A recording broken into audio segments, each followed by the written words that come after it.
तो है दोस्तों, हमारे पास आया 15 किलोवाट के इलेक्ट्रिक फर्नेस का पैनल न्यू वायरिंग करने के लिए। यहाँ पे देख सकते हैं इस पैनल का हमने पूरा न्यू वायरिंग तो कर दिया है। अब इसके अंदर क्या क्या डिवाइस लगा हुआ है उसे हम देख लेंगे, ठीक है, देख लेंगे और इसका टेस्ट करके देखेंगे कि इसके अंदर क्या फंक्शन है, क्या काम करता है। तो आइए इस वीडियो को देखते हैं फटाफट। का पावर वायरिंग, इस पैनल का पावर वायरिंग इस तरह से किया गया। यहाँ पे देख सकते हैं टर्मिनल दिया गया है 3 फेज़ का। तो यहाँ 3 फेज़ का सप्लाई इंटर करेंगे इनपुट से। इनपुट करने के बाद यहाँ एमसीबी लगा हुआ है जो 4 पोल का एमसीबी है। 4 पोल के एमसीबी के इनपुट साइड में यहाँ पे सप्लाई दिया गया है, जो यहाँ से आउटपुट निकल कर ये वायर इस तरह से घूम कर आया है आमीटर के पास, ठीक है। आमीटर के इनपुट से निकल के यहाँ पे जो टर्मिनल दिख रहा है इनपुट का टर्मिनल है और ये आउटपुट का टर्मिनल है। इस आउटपुट के टर्मिनल से निकल कर ये गया कॉन्ट्रैक्टर को, कॉन्ट्रैक्टर के इनपुट में आया है, इनपुट से निकल के यहाँ आउटपुट में आया है, ठीक है। आउटपुट से निकल के एसएसआर को गया है, जो एसएसआर का फुल फॉर्म है सॉलिड स्टेट रिले। तो यहाँ पर 3 दिख रहा है, सेपरेट दिया गया है एसएसआर। यहाँ से ऑपरेटिंग होकर ये जो एसएसआर ऑपरेट हो रहा है ये लिब्रा कंट्रोलर से ऑपरेट हो रहा है, ठीक है। 2 नंबर जो टर्मिनल को आगे ये डायरेक्ट चला जाएगा फर्नेस को और यहाँ से 3 फेज की सप्लाई देंगे। इस पैनल का हमने पावर वायरिंग तो देख लिया है। अब इसका जो कंट्रोलिंग वायरिंग है, कंट्रोलिंग वायरिंग का जो सेफ्टी एमसीबी लगा है, यहाँ पे 6 एम्पियर का सेफ्टी एमसीबी लगा हुआ है, ठीक है। यहाँ से सारा जो कंट्रोलिंग है, ये जो मीटर है लिब्रा थ्रम का और आई थ्रम का, ये सब इसी से कंट्रोल हो रहा है, इस एमसीबी से, छोटे वाले एमसीबी से, ठीक है।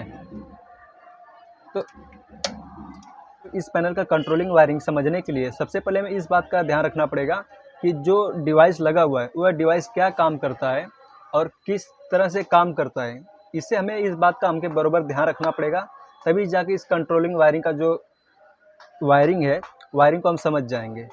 इस पैनल का वायरिंग तो कर दिए, अब इसे टेस्टिंग करने के लिए बाकी रह गया, तो हम इसे टेस्टिंग कर रहे हैं सिंगल फेस में। ये जबकि 3 फेस का है। तो यहाँ पे जैसे हम स्विच ऑन करते हैं तो यहाँ पे देख सकते हैं दोनों कंट्रोलर में सप्लाई आ गया है। तो यहाँ पे ये समझ लेते हैं, ये जो ओपन दिखा रहा है, यहाँ पे दिख रहा है ओपन है, यहाँ पे ऑफ दिख रहा है और ये भी ओपन है।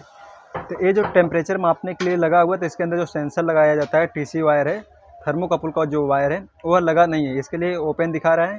तो जैसे हम इसको पीछे साइड से थर्मोकपल का वायर लगाएंगे तो एक कंट्रोलिंग का फंक्शन आ जाएगा यहाँ पे, ठीक है। इस पैनल को तो हमने सिंगल फेस में चालू करके चेक कर लिया है। अब इसका जो फाइनल टेस्टिंग है वो 3 फेस के सप्लाई में चेक करेंगे, वो भी फर्नेस के साथ। तो फर्नेस के साथ जब टेस्टिंग करेंगे तो यहाँ पे हम करंट कितना ले रहा है फर्नेस, वो सब चेक कर लेंगे उसी समय, ठीक है। तो अभी सिर्फ ऑन ऑफ करके चेक कर लिए कि ये वायरिंग प्रॉपर है, कहीं गलत तो नहीं हुआ है।